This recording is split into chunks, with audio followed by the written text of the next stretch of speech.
지역 이슈를 속 시원히 풀어보는 헬로우 이슈 토크입니다. 행정안전부가 최근 시장, 구청장 등 지방자치단체장을 지방의회에서 선출하고자 하는 법안을 냈습니다. 한마디로 시장이나 구청장을 시의회에서 간접 선출하자는 건데요. 다만 새로운 방식의 간접 선출 여부는 지역에 맞게 주민투표로 결정하자는 내용이 있습니다. 생소하죠? 반발이 만만치 않습니다. 자치 분권에 역행하는 것으로 간선제 부활에 우려가 있다는 건데요. 자세한 내용을 이야기해 보도록 하겠습니다. 자, 자리에 이광호 인천 평화복지연대 사무처장과 정종원 카톨릭대 행정학과 교수 자리하셨습니다. 안녕하십니까? 예, 안녕하세요. 예. 자, 제가 오프닝을 하면서도 좀 굉장히 생소한 안입니다. 뭐 전문가들이나 현장에서도 좀 놀라셨을 것 같아요. 일단 지금 행정안전부가 내놓은 지자체장 간선 제안이 어떤 내용인지 좀 살펴보겠습니다. 교수님, 세 가지 안이 있죠? 예, 그 세 가지 안이 뭐 행정안전부에서는 이렇게 내놓고 있는데요.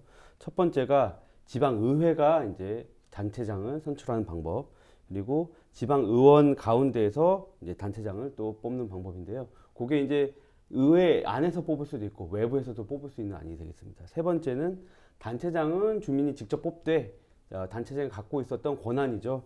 그러한 인사, 감사, 조직, 예산과 관련된 그런 권한은 지방의회가 가져가는 방식, 크게 세 가지로 이렇게 나눌 수가 있겠습니다. 네.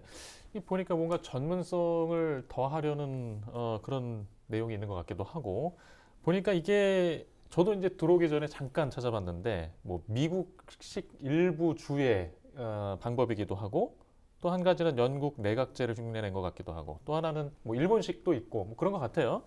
자, 지금 이 세 가지 안을 그 선택적으로 하자는 겁니까? 아니면 그 중에 어떤 한 가지를 정하자는 건가요? 어떤 의도인가요? 예, 그 행정안전부의 안을 보면은 주민들이 원하는 형태를 선택하게 하자, 뭐 이런 안도 있고요. 그리고 또 일부에서는 우리나라의 그러한 그 지방자치법에 의해서 뭐 하나로 이렇게 입법이 이루어질 수도 있다, 이런 전망도 있는데요. 아무것도 결정된 게 없고요. 사실 이게 입법 사항이기 때문에 또 이게 입법이 정부 입법이 될지 아니면 의원 입법이 될지, 그리고 또 이것을 이제 시민사회에서 수렴할 때 의견 어떻게 수렴할지, 그리고 사실 이거 학계에서도 굉장히 그 생소한 것이고 논문도 하나가 없습니다. 이런 네. 그 간선제와 관련된 논문도 없기 때문에 상당히 좀 이 결정을 하는 방법 자체가 좀 문제가 될 수도 있고 결정 자체도 쉽지 않지 않을까, 그런 생각이 예. 들었습니다. 예. 물론 이제 의견 청취를 반드시 거칠 텐데 뭐 지금 이런 분위기가 감지되고 있습니다. 일단 지금 왜 이런 얘기를 지금 꺼냈을까 하는 게 상당히 궁금하기도 해요. 그렇죠. 기존에 예, 뭐 예. 직선제가 문제가 있다고 보는 건가요? 어떻게 생각하세요? 문제가 있다고 보기보다는 작년 말에 지방자치법 전부 개정안이 통과가 됐거든요. 이제 전부 개정안에 보면은 4조에 이런 내용이 있습니다. 지방자치단체의 기관 구성 형태의 특례 항목에 대해서 법률로 정하는 바에 따라 지방자치단체의 장이 선임 방법을 포함한 지방자치단체의 기관 구성 형태를 달리할 수 있다. 그러니까 네. 단체장을 뽑는데 전에는 주민들이 이제 직접 선거의 형태만 했었는데 이거 외에 다양한 방법을 할 수 있다라고 이제 특례 조항을 만들었던 거예요. 근데 이거는 이제 각 지역의 어떤 지방자치단체의 특성, 현황 이런 거 다르다 보니까 그 주민들이 선택할 수 있게끔 이제 폭을 좀 열어준 건데 갑자기 이제 행안부에서 이미 특별법을 내오면서 오히려 간선제 방향으로의 어떤 특별법을 이제 제안을 하게 된 거죠. 그러니까 시민사회도 그렇고 이제 학계도 그렇고 관련된 어떤 정치계에서도 그렇고, 아니 이게 갑툭튀 아니냐 뭐 이런 얘기들을 이제 하게 되는 겁니다. 그래서 그러니까 행안부의 의도가 뭔지는 정확하지 아직 않은 것 같아요. 이제 이 법에 근거해서 이런 특별법을 이제 의견 청취를 한다라고 하는 것 정도지, 왜 이 법을 제안하고 있는지에 대한 구체적인 어떤 근거라든지 의미라든지 이런 거는 충분히 설명은 아직 안 되고 있습니다. 예, 물론 정부에서 지금 뭐 기초단체 지역 전국에서도 의견 청취를 하고 있는데 아직 지역에서도 여러 가지 전문적인 견해들이 나오지 않는 상황이라서 저희가 좀 이야기에 좀 한계가 아직은 있는 것 같습니다. 자, 교수님, 네네. 지금 방법안 중에 뭐 지방의원 내각제를 표현하는 그런 내용들도 생각할 수 있는 내용들도 있는 것 같아요. 지금 전문가들 사이에서는 지금 이야기가 지금 시작이 됐죠? 좀 관심들이 시작이 있죠? 예, 이제 이게 알려지면서 좀 예. 이렇게 그 충격적으로 받아들이는 예. 분도 계시고 좀 뜬금없다 아까 말씀처럼 예. 갑툭튀 뭐 이런 얘기도 예. 나오고 있는데요. 그 이게 지방자치단체와 관련된 그 학계의 논의는 크게 이제 그 기관 통합형과 기관 대립형으로 나눠지는데요. 기관 대립형이 현재 우리나라가 지금 채택하고 있는 네. 상황입니다. 즉 자치단체장과 의회를 각각 주민이 직선해서 선출함으로써 둘이 균형과 견제 그리고 서로 같이 통합을 이루는 그러한 형태를 갖고 있는데요. 지금 행안부에서 추진하고 있는 것은 기관 통합형에 가까운 형태로 볼 수가 있습니다. 근데 이런 기관 통합형을 선택한 이제 많은 나라들이 있는데요. 이 나라들은 사실 지방 자치 역사가 굉장히 길고 풀뿌리 민주주의 형식으로 해서 각자 지역들이 각자의 형태를 갖게끔 하는 아주 긴 전통 속에서 그것이 형성된 것이지 어떠한 이렇게 중앙 집권적으로 추진하는 것은 아니었습니다. 자, 예를 들어서 미국 같은 경우에도 이런 기관 통합형 그 국가 이제 지방자치단체 꽤 있는데요. 사실 작은 단위입니다. 굉장히 작은 단위고 뭐 인구가 몇 천에서 한 뭐 수만 정도. 근데 미국에서도 대도시 같은 경우 우리가 알고 있는 대도시들은 대부분 다 기관 대립형 형태를 띠고 있습니다. 그래서 예. 우리나라 형태를 봤을 때 과연 이 기관 통합형의 그런 의원 내각제와 같은 예. 형태가 적합한지에 대해서는 예. 사실 더 연구가 필요하고 네. 조금 더 논의가 되어야 될 사항이 아닌가 그렇게 생각이 됩니다. 예. 뭐 저희가 그 지방선거가 또 곧 다가오기 때문에 더 이 사안에 대해서 관심이나 걱정이 있을 수밖에 없습니다. 일단요, 이 자세한 이야기를 하기에는 지금 뭔가 많이 지금 자료가 부족한 것 같아요. 시간도 필요한 것 같고. 일단 자치분권이 좀 역행이다. 왜냐하면 직접 선거를 해온 우리이기 때문에 이 간접 선거란 말 자체가 너무 지금 생소합니다. 자, 일단 비판 시각이 많은 것 같아요. 일단 여기 자유로운 이야기를 좀 먼저 해보고 네, 가시죠. 지금 왜 간접 선출을 했다고 이야기를 밝히고 있는데 왜에 대해서 지금 어떻게 뭐 전문가나 또 우리 시민 사회에서는 생각하시는지 의견을 좀 각각 들어보고 싶습니다. 근데 보통 이제 간접 선거, 직접 선거 표현을 하면은 우리 이제 정치 역사를 보면은 이제 87년 6월 항쟁을 통해 가지고 간접 선거인 대통령제가 87년 6월 항쟁을 통해 직접 선거제로 바뀌었잖아요. 그러니까 직접 선거라고 하는 거는 주민들한테 자기 어떤 주권을 직접 주어진 형태의 방식이었고 그 이후에 지방자치제도 이제 91년 이후부터 주민들한테 직접 선거 방식으로 바뀌면서 네. 주민들한테 자기 권리를 계속 이제 주어지는 방식으로 이제 정치 흐름이 이어져 왔거든요. 근데 지금 이제 특별법이라고 한 형태로 행안부가 제안을 하는 걸 보면서 이제 프레임을 일단 간접 선거 방식이 아니냐 이렇게 짜여지긴 한 겁니다. 이제 열려진 거는 지방자치법을 통해 가지고 열려진 거는 다양한 기관 구성 방식에 대한 논의를 하자까지만 열려졌는데 행안부에서 특별법을 통해 가지고 간접 선거 방식의 유형을 이제 제안을 하다 보니까 대부분 다 당황스러운 상황이 발생을 한 거죠. 오히려 이 이제 지금 행안부가 주민들의 직접 투표 권한, 직접 민주주의 권한을 계속 좀 발전시켜야 될 행안부가 오히려 더 역행하고 있는 거 아니냐라고 하는 아주 비판적인 얘기가 하나 있는 거고, 그리고 만약에 기관 구성의 다양한 형태를 유지한다고 하는 거는 의회 권한을 굉장히 강화시켜 주는 거거든요. 지방 의회를 강화시켜 주기 위한 전제 조건은 지금 양당제 구조의 어떤 정치 형태 같다가는 네. 지방 의회에 대한 국민들 신뢰가 굉장히 떨어져 있는 형태이기 때문에 다당제 구조로 바뀌어지지 않은 상태에서는 이런 시도를 하기에는 굉장히 어렵다고 보고 있습니다. 네. 교수님, 뭐 아까 네네. 또 일부 견해를 말씀하셨지만 좀 구체적으로 걱정되는 부분이 있다면 또 의견을 부탁드리게요. 네. 이게 뭐 장점이 없는 건 아닙니다. 뭐 장점이 예. 없는 건 왜냐하면 이제 그 단체장과 의회가 다 그 예. 같은 당이 아니고 다른 당일 경우에는 이제 정책 추진이라든지 이런 데서 또 갈등이 생기기 때문에 뭐 정책 추진의 입장에서는 같은 당일 경우에 뭐 굉장히 탄력을 받는다든지 뭐 그런 뭐 장점은 있을 수 있겠습니다.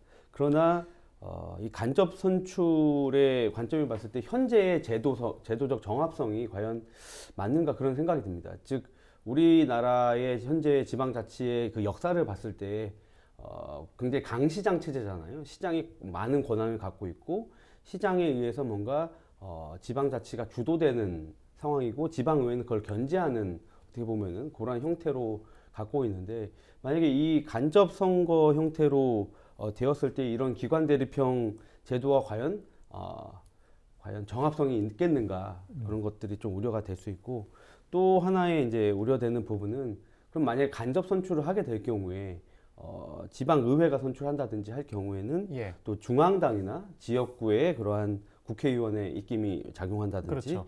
그리고 또 정당 공천제를 갖고 있는 현 상황 속에서는 굉장히 정치적 혼란이 좀 있을 수 있고 또 다수당에 의해서 뭐 속칭 돌려먹기, 나눠먹기식의 그러한 정략적인 그런 선출도 예측이 돼서 저는 좀 우려되는 바가 없지 않아 있습니다. 네. 지금 이제 그 행안부에서 내놓은 안의 배경에는 지방의회에서 중심이 돼서 뭔가 뽑고 준비하는 모습인데 역량 문제를 좀 지적들을 하고 계시잖아요. 그렇죠. 예. 예. 지금 지방의회의 물론 역사가 상당히 지금 지나왔습니다. 우리가 직접 선거 제출 이후에 지방의회를 직접 선출한 지 의원들을 지금 역량이 어느 정도 받쳐준다고 생각하십니까? 이 표현이 좀 다소 불편하게 드실 수도 있는데 누구에게는 어떻게 생각하세요? 아니야, 아직까지는 예. 시민들이 보기에는 지방의회, 특히 이제 기초의회에 관련된 역량 문제라든지 신뢰도는 굉장히 바닥에 있죠. 예. 이제 광역의회는 그나마 조금 낫다 이렇게 평가를 받고 있는데 기초의회는 도덕성 문제라든지 예. 정책 어떤 자질 문제라든지 주민 소통 문제라든지 이런 걸 보면서 굉장히 비판적인 얘기가 많습니다. 그러다 보니 기초의회를 없애자라고 하는 기초의회 무용론까지 지금 이제 시민들한테 굉장히 팽배해져 있는데 이런 것에 대한 신뢰를 전제하지 않는 상태에서 의회의 권한만 강화시킬 수 있는 방식 그리고 의회의 권한을 계속 주어지면서 간접 선거를 이제 그 의회 권한한테 주는 방식에 대한 거는 부정적인 평가가 많을 수밖에 없겠죠. 네. 가장 우려되는 거는 그런 겁니다. 이제 의회가 권한이 단체장에 대한 견제 기능이거든요. 이제 단체장이 권한이 많다 보니까 의회로부터 이제 견제 기능을 받게 되는데, 근데 이 주민들은 일부 그러면서도 그걸 인정하면서도 단체장을 통해서 이제 본인들이 가지고 있는 어떤 지역의 민원이라든지 이슈라든지 이런 걸 해결하고 싶은 게 있는 거거든요. 근데 그거를 이제 단체장이 독주하는 걸 이제 의회가 견제하게끔 만들어 놓은 건데, 과연 만약에 통합형으로만 갔을 경우에 의회에 대한 불신이 있는 상태에서 이 단체장에 대한 어떤 주민들의 신뢰가 계속 확보가 될 수 있는 거냐라고 하는 것에 대한 불신이 계속 이어질 수밖에 없다라고 하는 우려는 계속 남게 되는 거죠. 예. 교수님도 의견 부탁드립니다. 네, 그 지방의회 역량과 관련해서 예. 말씀하신 것처럼 상당히 좀 우려되는 예. 사항들이 없는 것이 예. 아닙니다. 예. 그 사실 이 간선제 관련해서 해외 사례들을 좀 보면은 예. 대부분 이 간선을 통해서 간접 선거를 통해서 선출된 지방자치단체장은 명예직입니다. 좀 상징적인 존재고 권한이 없거나 네. 권한은 뭐 거의 없고 이제 상징적인 존재로서 이렇게 되는 경우가 많이 있습니다. 근데 우리나라는 사실 그 지금 기관 대립형 즉 강시장 체제, 강자치단체장 체제를 갖고 있었기 때문에 시장이 갖고 있는 권한과 위상이 남다르거든요. 그렇기 때문에 그런 상황에서 지방의회가 과연 그럼 견제를 잘 했느냐, 역량의 문제로 봤을 때 그렇지 못한 것이 지금까지의 평가이고 그리고 또 특히 말씀하신 것처럼 기초의회 같은 경우는 굉장한 비판을 좀 받고 있고 무용론도 나오고 있는 상황이기 때문에 사실은 그 역량을 어떻게 끌어올릴까의 문제를 사실은 많이 얘기를 하고 있습니다. 특히 지방자치 역량과 관련해서 사실은 재정 자립도 얘기를 하지 않을 수 없는데요. 재정 자립도가 낮아서 그럼 역량이 없는 거냐라고 했을 때 그 부분도 충분히 수긍은 됩니다. 그러면은 이 세금 구조를 좀 바꿔서 재정 자립도를 높여주고 지방 정부가 어느 정도 예산을 충분히 갖고서 쓸 수 있게끔 해야 되는 것이냐고 했을 때 학계에서는 조금 그거에 대한 회의론도 있습니다. 과연 저들에게 저렇게 큰 예산을 줬을 때 그거를 다룰 수 있는 역량이 될까? 즉 이 역량을 어떻게 끌어올리는가에 대한 문제들을 좀 고민하지 않을 수 없다. 그런 상황에서 이런 간선제에 대한 얘기가 나왔기 때문에 이 간선제와 관련돼서도 굉장히 좀 회의론이 많이 있지 않을까 그런 예측을 해봅니다. 예. 지금 두 분이 말씀하신 내용을 들어보면 전혀 준비가 안 돼 있다. 그렇죠. 맞습니다. 그렇게 이해가 되는데요. 예, 알겠습니다. 자, 지금 일단 궁금한 게 또 한 가지 있어요. 이제 지방선거가 코앞이잖아요. 그렇죠. 예, 왜 이제 하필 이때에 이렇게 예민한 이야기를 하는 걸까? 이게 많은 오해가 생길 수 있잖아요. 해석이 가능하고. 어떻게 생각하세요? 그렇습니다. 예. 이게 대부분 다 이제 지방선거 이후에 논의해야 될 거를 왜 지방선거 이전에 이걸 끄집어냈냐 이런 의문을 일단 던지고 있고 네. 그러다 보니까 시민사회 쪽에서는 이것을 이제 지방선거 이후에 넘겨서 논의하자. 실제 이게 지금 특별법이 발의가 돼서 이제 논의가 되더라도 2026년부터 적용을 하는 걸 전제로 네. 하고 있기 때문에 충분한 수기 과정을 거쳐서 결정을 해야 된다라고 하는 게 이제 기본 전제에서 논의하고 있고요. 네. 다들 그거 물음표입니다. 왜 하필 이때 예. 이게 뭐 일면 뭐 대통령 선거에 도움이 되냐 안 되냐 이런 논쟁부터 어느 정당에 도움이 되냐 안 되냐 논쟁부터 지방선거 때 어느 구조에 영향을 미치려고 하는 거냐라고 하는 의혹들을 던지고 있는데 어느 정당과 지방선거의 유불리 문제는 사실 별로 없을 것 같습니다. 별로 없을 것 같은데 일단은 일단 행안부 입장에서는 이 논쟁점을 던져놔야지만이 이것이 네. 이슈가 돼서 논의를 할 수 있겠구나라고 하는 게 기본적인 생각인 것 같습니다. 그렇기 때문에 이제 선거 이후에 논의가 되기 시작을 하면은 이 네. 논의가 굉장히 속도가 느릴 텐데 선거 이전에 일단 던져놓기 시작을 하면은 선거 기간에서 관련된 입장 그리고 각 정당의 쟁점들이 이제 발생을 하기 때문에 논의 속도는 빨라지지 않을까라고 하는 생각입니다. 그래서 정부 입장에서는 법안도 이제 개정이 됐고 관련된 특별법을 이제 만들어야 된다라고 하는 생각이 있기 때문에 논의 속도를 빠르게 하기 위해서 일단 던져놓은 거 아닌가. 이제 합의 지점을 찾기보다는 이렇게 좀 유추해서 볼 수 있을 것 같습니다. 예. 교수님 학계에서는 어떻게 보실까요? 네, 뭐 말씀하신 것처럼 선거 기간은 사실 이슈가 예. 충돌하고 예. 논의가 아주 활발하게 이루어지는 그 공간이기 때문에 그 공간에 이슈를 던지는 것에 대해서는 저도 충분히 이해는 갑니다. 다만 말씀하신 것처럼 이게 과연 우리가 충분한 수기 과정을 거쳤는가의 예. 관점을 봤을 때는 너무나 짧은 시기 같습니다. 그리고 보통 이러한 제도와 관련된 지방자치 제도와 관련된 부분에 대해서는 우리 저희 이제 행정학이다 보니까 한국행정연구원이라든지 지방행정연구원이라든지 이제 전문 연구 기관들이 있습니다. 그 연구 기관에서 충분한 기간을 가지고선 연구를 해서 그걸 통해서 세미나도 하고 공청회도 하고 토론회를 해서 충분히 의견을 모아서 이게 입법으로 이렇게 가게 되는데요. 그런 과정이 전혀 없었거든요. 그래서 이제 제가 이것과 관련해서 이제 동료 학자들에게 물어봤을 때 금시초문 그리고 너무 황당하다 그리고 전혀 논문도 한 편 없는 상황이거든요. 이렇게 전문적으로 연구돼서 어떤 보고서가 나왔다든지 그런 것도 없는 상황이기 때문에 좀 시기적으로 봤을 때는 조금 섣부르지 않은가 그런 생각이 들고 있습니다. 그런 지적이 예. 나오기 때문에 행안부에서도 8대 선거가 아닌 9대 선거부터 하자 이런 얘기도 있는 것 같은데요. 그래서 조금 더 시간을 갖고 논의를 했으면 좋겠다라는 입장입니다. 예. 일단 의견 청취가 행안부가 지자체를 상대로 있었잖아요. 네, 요청한 그렇죠. 게. 예, 예. 혹시 들으신 게 있나요? 어떤 의견? 아니요, 전국적으로 지자체에서 예. 의견을 낸 곳은 거의 없는 걸로 이제 확인이 아직요? 되고 있고요. 예. 예, 그러고 난 다음에 이제 구체적으로 이것을 이제 행안부 쪽에서는 이제 논의해 가겠다 이렇게까지 입장이 된 것 같아요. 근데 지금 대선을 며칠 앞두고 나서 이 이슈에 관심 있는 정치권도 없고, 네. 그리고 이제 시민사회도 굉장히 우려의 목소리나 학계에서도 우려의 목소리를 이제 전달하고 있기 때문에 저희가 이제 예상하고 있는 거는 일단 대선 이후에 대통령이 결정이 된다고 하면은 네. 정부에서 이 관련된 논의를 어떻게 끌어갈 것인가라고 하는 입장을 다시 좀 정돈하는 것이 좀 그러겠죠? 필요하지 않을까 네. 봅니다. 예, 알겠습니다. 예, 일단 오늘 준비한 이야기는 좀 여기까지 드려야 될 것 같고요. 선거를 앞두고 지방자치의 아주 중요한 사안이었기 때문에 저희가 주제를 좀 준비해봤습니다. 행안부에서 낸 안은 다른 나라의 사례로도 해석이 되는데요. 정치, 사회적, 역사적 배경이 다르기 때문에 저희가 좀 쉽게 이해할 수 있는 부분은 아직 아닌 것 같습니다. 네, 오늘 이슈토크는 여기까지 하겠습니다. 시청해주신 여러분 고맙습니다.